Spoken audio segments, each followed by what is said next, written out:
Hey, this is Avicii, and you're listening to Release with my boy DJ Reelax. The number you have reached has been disconnected. The new number is... The phone booth. All right, here we go in the phone booth. It's a great pleasure to welcome tonight a Swedish young gun and production titan that already at the age of 21 has remixed the likes of Tiesto, David Guetta, some of the best, has 3 worldwide hits including Street Dancer, which went to #1 on Beatport. We are talking to none other than Tim Berg, or aka Avicii. How are you, sir? I'm good. Thanks for having me. That's great to have you in here, mate. It's pretty much simply amazing at the moment to think that you really only burst onto the scene back in 2008. What a massive way you've come since then. Are you still finding yourself looking back over your shoulder, or are you really accepting where you put yourself these days? Been a busy year, but I've just been trying to pretty much just go with the flow with everything, you know. Yeah, I mean, did it take you by surprise? I mean, back 2008 to now, you've just catapulted onto the worldwide stage. I mean, are you still finding yourself pinching yourself sometimes? A little bit. I'm not really used to it. It's all really new to me. But I'm just happy to, I try not to think of it that much. And I'm just happy to be able to, do what I love and travel and meet all these different people and stuff. Well, you are going to travel. You're coming down to our summer to your first festival tour down in Australia. You're about to tour around the country, which brings you to do some big dates around the country. You must be looking forward to that. I'm super looking forward to it. Ever since I first saw it, that I'm going back to Australia, I've been, looking forward to it. So I love Australia. Sorry, so you did come out for comparatively a smaller club-based tour. So this time you're doing the festival side of things. What were your impressions the first time round for Australia? No, I loved it. I had probably 5 shows, but I had like 14, 15 days that I was there. I really like the people in Australia. Everyone's super genuine and super laid back and nice. Well, mate, we're all very much looking forward to come back, as we said, coming down in the upcoming festival seasons that happen. So check your gig guys to find out exactly the tour dates that will be happening. But we are talking in the phone booth tonight to one Tim Berg, aka Avicii. I guess we can't go on without saying and mentioning the massive hit you've had, Seek Bromance, as well around the globe. That thing just kept on growing and growing. Of course, you came back with a vocal on top of the instrumental.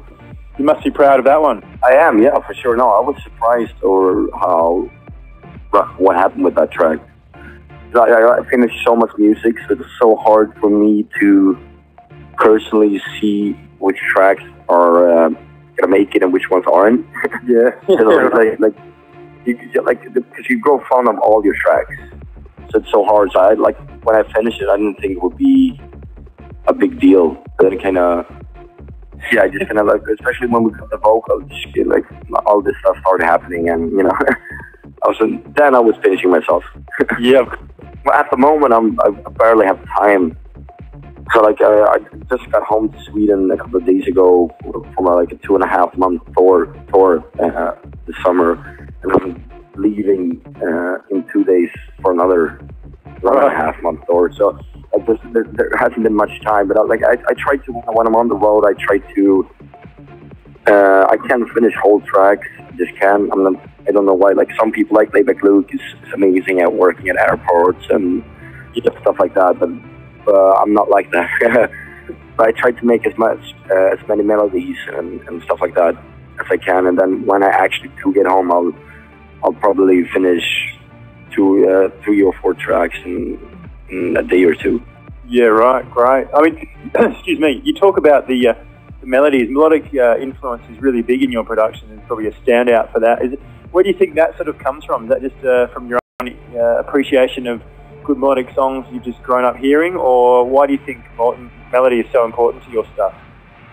Well, I think it's because I'm not from the club scene originally. I've been listening to all kinds of genres growing up. My brothers and sisters were big rock heads, listening to Kiss, Metallica, and stuff like that.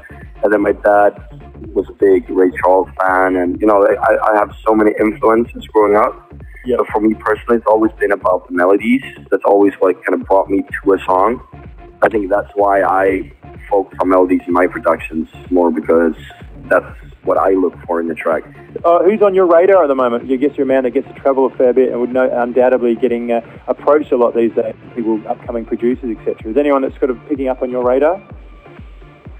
I would say I think I'm really loving Artie and Alesso. I think are doing really good stuff, and I think they're gonna be huge.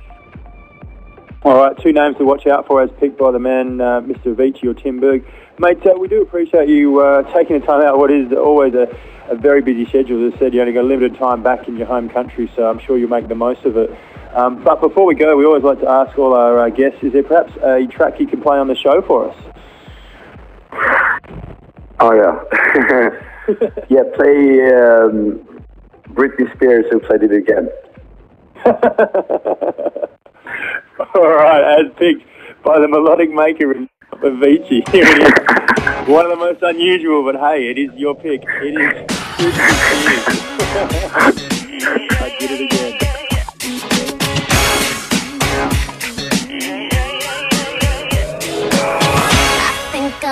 For more, head to djrelax.com.